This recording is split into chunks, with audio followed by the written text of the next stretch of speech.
Good afternoon, I'm the Dark Ages of Nick, and this is East of Rome, Death of the Gods. This is the first of 3 installments in the East of Rome series, the next one being, I think, the End of Antiquity, and the next one after that being the End of Antiquity, but more in China and Southeast Asia. I'm completely blanking on the name. But anyway, first thing you should notice is I got a new mic, finally. And the next thing is this is Antiquity mod, a late Antiquity mod, and they have a Julianus campaign, then custom campaigns, but let's first check out the Julianus campaign. There's the Romans, the Gepids, the Blimines, the Iranians, the Armenians, the Ostrogoths, the Visigoths, the Franks, the Huns, the Langobardi, the Alamans, the Vandals, the Ghassanids, the Guptas, the Alans, the Sclavini, the Gaelic tribes, the Lakhmids, the Berbers, the Saxons, and the Kitterites, who are the White Huns. Let's jump in as the Romans and I'll show you guys the map. Okay, you can see upon jumping in we have an intro where it's basically, this is the Roman Empire in the 4th and 5th century, but more specifically, this is the Roman Empire in 361, led by the last pagan emperor, or last recognized pagan emperor, Augustus Julianus well, I was almost going to say Augustus twice, because that's his title, but yeah, he's on his way to go fight the Persians. I'll show the full campaign map in a second, but you can see this is the Roman world from Britain all the way to Mesopotamia, or at least our portion of it. But let me show the full map, and you can see the full map from the Gaels all the way up here to the Franks, the Saxons, the Alemanni, the Vandals, the Gepids, then let me see, the Visigoths, the Ostrogoths, the Alans over here, then the Sclavini, who are supposed to represent the early Slavs, then the Huns over here. I think their main army is all the way over here, getting ready to cause some trouble. Then the Armenians, then the big enemy to the east, the Sassanid Persians, and they're ready to start some stuff. But then in the south we have the Blimines, who are poised to attack Egypt, even though I think the Blimines is supposed to represent a tribe further south over here. But oh yeah, you can see Blimian rebels in Thebes. Then we have some Berbers in the South Desert over here, who are just waiting for their chance to overwhelm this frontier. Then let's keep going further east. We have the Guptas, and then the Kitterites, who are the White Huns. And then I think I might have showed them, but the Lakhmids over here. And yeah, it is very, very, like, lot of information to process. You're swimming in money, but you're going to be going 1,000 places at once, trying to defend the German frontier, Britain, also organizing a war against the Sassanids, hoping Armenia stays neutral, and then waiting for the Huns and the Goths to try to move south. But I guess that segues into the next part of the video, where we'll be looking at the specialized campaigns. I think let's go check out the Saxon Shore start date. Okay, this is the Saxon Shore campaign, where you're basically playing as the British government, or the Romano-British government. You don't know what's going on in the countryside, and things are coming for you as you look over Hadrian's Wall, but the Saxon Shore is perilously unguarded. And let me toggle Fog of War off and show you what's going to be coming. To the north, you have the Gaelic tribes united as one, ready to strike south. To the west, you have the Irish tribes, represented by the Gaelic faction, ready to raid the coast. And then in the far, far north, or meant to represent it, you have the Saxons, who are ready to sail south. I think they get invasion armies that are scripted to attack the Saxon shore.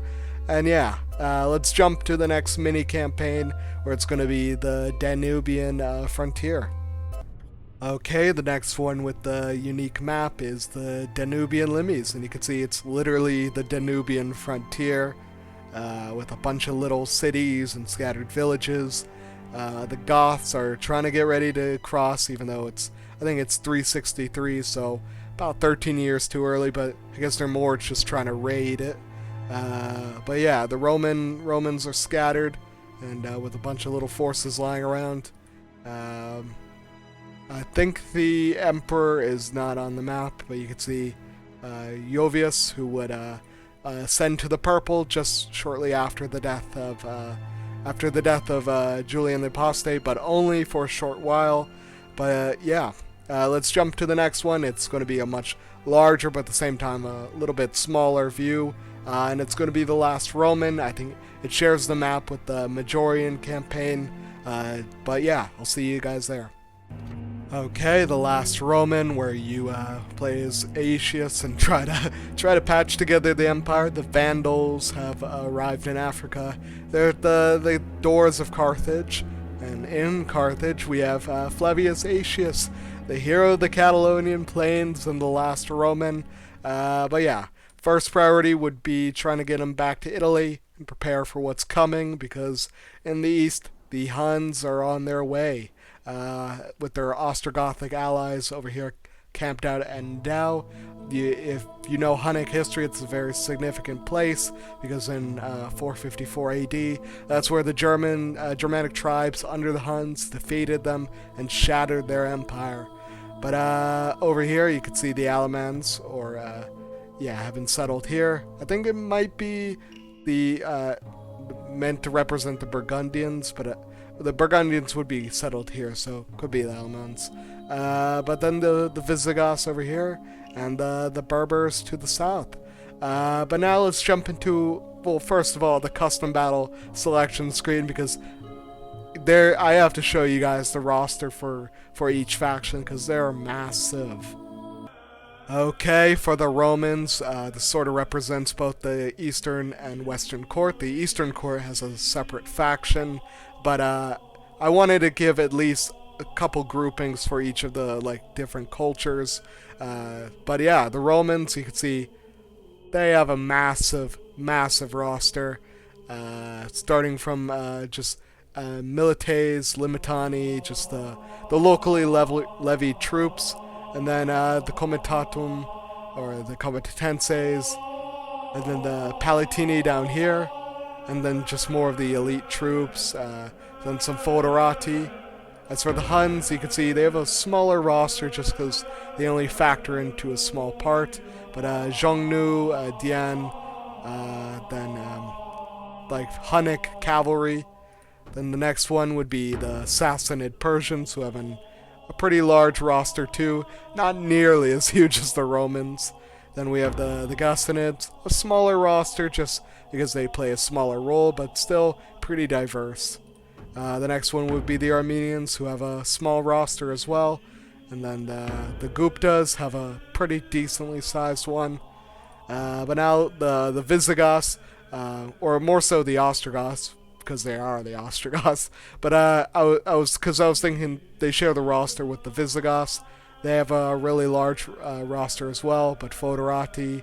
And then the Gales over here with some Caledoni, Galloglasses, Britons, and then some Welsh units. But then over here we have back to us, the Romans. And so let's jump into a battle. I'll make it a little bit of a smaller one, so it's not 4v4, but I'll see you guys on the battle. I'll pick out some of the best looking units, and we'll fight with them. Okay, we jump into a battle. I'm not going to show an actual battle, but more just show what the units look like. You can see we have some pseudo-comitatenses, which were drafted limitani units that could play the role of a comitatenses unit if needed. Then we have some Palatine legionaries over here, belonging to the Giovanni Honores.